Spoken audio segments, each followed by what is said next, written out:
আপনি আপনার অর্থ কষ্ট দূর করতে চাইলে রথের দিন করুন এই সহজ উপাচার, বদলে যাবে কিন্তু আপনার ভাগ্য। কি করতে হবে সামগ্রিক বিষয়টাই জানাচ্ছি টু সায়েন্টিফিক অ্যাস্ট্রোলজি ইউটিউব চ্যানেলে। আপনাদের প্রত্যেককে ওয়েলকাম। রথের দিন সকালবেলা ঘুম থেকে অতি সত্বর কিন্তু উঠতে হবে এবং স্নান করে পবিত্র জামা কাপড় পরে বা পবিত্র পোশাক পরে আপনি একটা ঘটির মধ্যে গঙ্গা জল নিন এবং দুটি ছোট এলাচ নিন। প্রয়োজন হলে সেই এলাচ দুটিকে আপনি আগে থেকেও ক্রয় করে রাখতে পারেন বা কিনে রাখতে পারেন।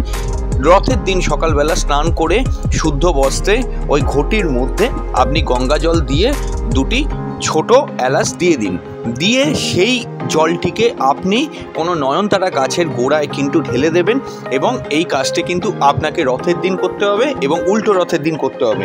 যদি দেখেন যে রথের দিন বা উল্টো রথের দিন করতে পারলেন না, তাহলে কিন্তু পরপর 5টা শুক্রবার করতে হবে। করলে কিন্তু আপনাদের ভাগ্য বদলে যাবে।